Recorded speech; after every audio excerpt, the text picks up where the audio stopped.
There we go. Okay, here with Ron Holland in Portland, Oregon.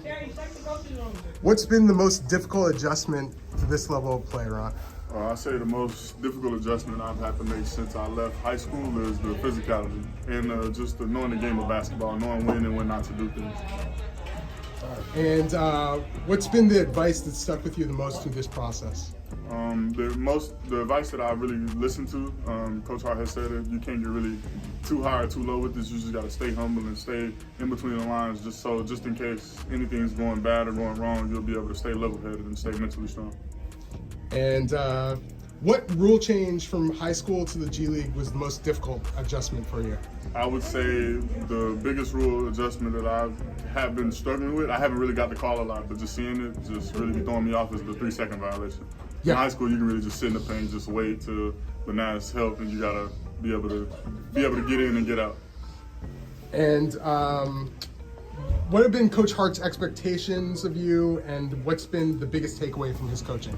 I say his expectations for me have been really, really high. Every single day in practice, he would tell me just push yourself to exhaustion, so when you get to the game, everything will just be moving slow, and you'll be able to fit in right away. You know what I'm saying? I came from high school, so they knew it was going to be very difficult for me to make the adjustment, but I've been doing a good job listening to him, and it's showing. And have analytics helped or changed your game at all since you've been with the Ignite? Say analytics? Analytics, yeah.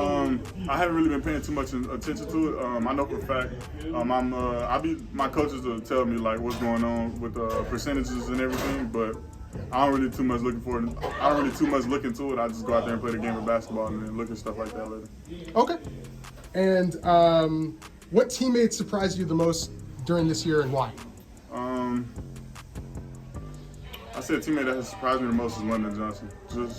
I've seen him in Hoop Summit, but I really wasn't familiar with his game, and I wasn't able to just break him down. But coming here with him is he's been a great person on and off the court. The way he just controls the game, and he's able to adjust, and everything he does on the court, he has the hardest job on the court, and just the way he's adjusted to it, I'm really loving that for him. And what opponent has surprised you the most and why?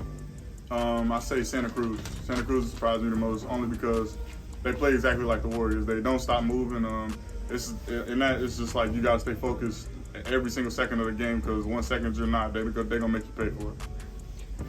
And going from Duncanville, where you had a 93-3 record from your sophomore to your senior season, how have you managed to cope with the losses? I don't really look down on myself or down on the team about it. I know the team is in good spirits because we trust the coaches and we trust our work, and we know things are going to turn for us very soon. Excellent. And who have you leaned on the most during the season? I've leaned on really most of the vets, Jeremy Pargo, John Jenkins, Eric Mika, those three. They just really been a shoulder for me. Every time I'm going through something, I need something to just let out or talk to them about. Every single one of them have the answers to it. Did you talk with anybody else from the G League Ignite before this season, before making your decision? No, I don't think so. Yeah, or during the season at all? Not at all. No. And in what way do you feel you most impact winning at the NBA level? I feel like the most I feel like I impact the way of winning in the NBA. I just play hard. Like I'm here to make do all the dirty work, get the offense rebounds, defense rebounds, just come up with 50-50 balls, and anything the coach needs me to do, I'm there to do it. And where's your best fit in the NBA positionally, do you feel? I feel like I'm the best fit I have is 2 to 3, small forward to power forward to shooting guard, to be honest. Because, like I said, I'm very versatile, and I feel like I can do anything the coach needs me to. So that gives me flexibility to be able to just step between those positions.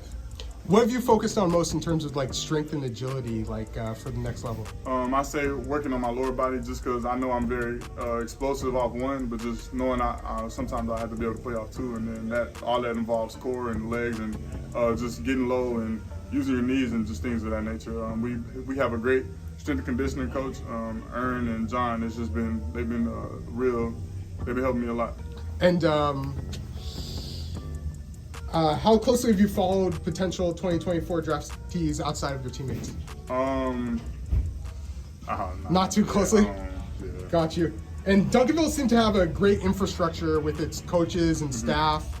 How did that prepare you for life, off the court, once you got to the professional? I say prepare me just like off the court really, because they held me accountable. They made sure I knew what I was doing, and any time that I made a mistake, they made sure, like I said, they held me accountable for it.